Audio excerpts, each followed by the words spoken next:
नमस्कार। इस सफर में आपका स्वागत है। आज हम बात करने वाले हैं समय के एक ऐसे कॉन्सेप्ट की, एक ऐसी धारणा जो इतनी बड़ी, इतनी विशाल है कि वो आज की साइंस की समझ को भी कह सकते हैं चुनौती देती है। अच्छा, तो ये सवाल तो हम सब ने कभी न कभी सोचा ही है कि ये ब्रह्मांड, ये यूनिवर्स आखिर कितना पुराना है। और मजे की बात ये है कि इसका जवाब इस पे डिपेंड करता है कि आप पूछ किससे रहे हैं। एक तरफ है मॉडर्न साइंस जो कहती है लगभग 13.8 बिलियन साल, और दूसरी तरफ है हमारे प्राचीन ग्रंथ जो एक ऐसा नंबर बताते हैं 311 ट्रिलियन साल। तो चलिए पता लगाते हैं कि हमारे प्राचीन विचारक इतने बड़े, इतने हैरान कर देने वाले नंबर तक पहुंचे कैसे। इस पूरी कहानी की शुरुआत किसी बिग बैंग या धमाके से नहीं होती। नहीं, इसकी शुरुआत होती है एक दिव्य सपने से, एक ऐसे मल्टीवर्स में जहां अनगिनत ब्रह्मांड है। और कहानी शुरू होती है हमारे ब्रह्मांड के बनने से भी पहले, जब भगवान विष्णु एक लौकिक सागर में सो रहे थे। और वही नींद, वही सपना सृष्टि की नींव रख रहा था। अब इस पूरे कॉस्मिक ड्रामा को, इस पूरे लीला को चलाने वाले हैं तीन मुख्य देव। ब्रह्मा, जो हमारे ब्रह्मांड के रचयिता हैं, विष्णु, जो इस अनंत मल्टीवर्स को बनाए रखते हैं, और शिव, जो संहारक हैं। तो सवाल ये उठता है कि इस अनंत, शाश्वत मल्टीवर्स से एक अकेला ब्रह्मांड बनता कैसे है। इसकी जो प्रक्रिया बताई गई है वो बड़ी ऑर्गेनिक है, एक साइक्लिकल प्रोसेस है। देखिए, कहानी कुछ ऐसी है। भगवान विष्णु सो रहे हैं, उनकी नाभि से एक कमल खिलता है, उस कमल से ब्रह्मा जी निकलते हैं, और फिर ब्रह्मा जी सभी जीव जंतुओं का रचना करते हैं। और इस पूरे स्केल को, इस विशालता को समझने के लिए बस ये सोचिए, एक पूरे ब्रह्मांड का जीवन काल, उसकी पूरी उम्र भगवान विष्णु की सिर्फ एक सांस के बराबर है। जब वो सांस छोड़ते हैं तो हजारों ब्रह्मांड बन जाते हैं, और जब वो सांस अंदर लेते हैं तो सब कुछ वापस उनमें समा जाता है। अच्छा, तो अब बात करते हैं उस ग्रैंड कॉस्मिक क्लॉक की, उस दिव्य घड़ी की।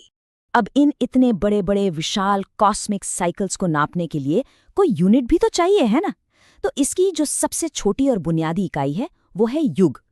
और कुल मिलाकर 4 अलग अलग युग होते हैं। और यहाँ एक बहुत ही इंटरेस्टिंग बात है, पता है क्या? ये चारों युग बराबर ड्यूरेशन के नहीं हैं। इनकी लंबाई एक रेशियो फॉलो करती है, 4, 3, 2, 1। जैसे जैसे धर्म यानी अच्छाई और नैतिकता कम होती जाती है, वैसे वैसे युग की लंबाई भी घटती जाती है। तो सबसे लंबा है सत्ययुग, लगभग 17 लाख साल का। फिर त्रेता युग, फिर द्वापर युग, और सबसे छोटा है कलियुग, 4,32,000 साल का। और जब ये चारों युग अपना एक चक्कर पूरा कर लेते ना, तो उसे कहते हैं एक महायुग। और ये महायुग ही हमारी गिनती की पहली बड़ी यूनिट है। और इसकी लंबाई कितनी है? 4.32 मिलियन साल, यानी 43,20,000 साल। और जरा सोचिए, ये तो सिर्फ शुरुआत है। ठीक है, तो महायुग समझ आ गया। अब इस स्केल को और ऊपर लेके चलते हैं और ब्रह्मा के सिर्फ एक दिन को समझने की कोशिश करते हैं। महायुग से अगली जो बड़ी यूनिट है वो है मनवंतर।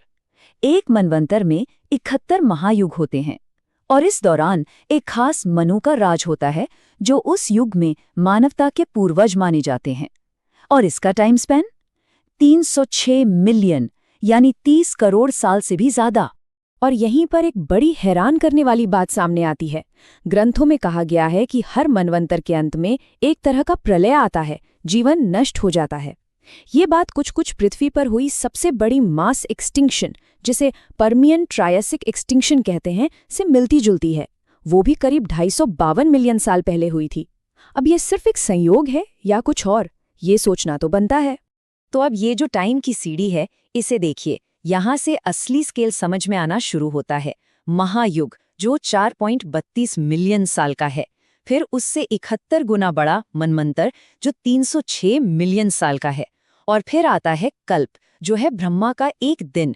इसमें 14 मनवंतर होते हैं, और ये कुल मिलाकर बनता है 4.32 बिलियन साल। ये जो छलांग है ना नंबर्स में, ये सच में दिमाग घुमा देती है। तो ब्रह्मा जी का सिर्फ एक दिन, जिसे कल्प कहते हैं, वो है 4.32 बिलियन साल का। और ये तो कहानी का सिर्फ आधा हिस्सा है। ये तो सिर्फ उनका दिन है जब सृष्टि होती है, सब कुछ बनता है। इसके बाद इतनी ही लंबी उनकी रात भी होती है, यानी 8.64 बिलियन साल का एक पूरा दिन और रात, जो हमारी पृथ्वी की उम्र से भी ज्यादा है। तो अब जब हमने सारी यूनिट्स समझ ली हैं, योग, महायोग, मनवंतर, कल्प, तो हम आखिरी सवाल का जवाब दे सकते हैं कि इस पूरी कैलकुलेशन के हिसाब से हमारे ब्रह्मांड की कुल उम्र कितनी है?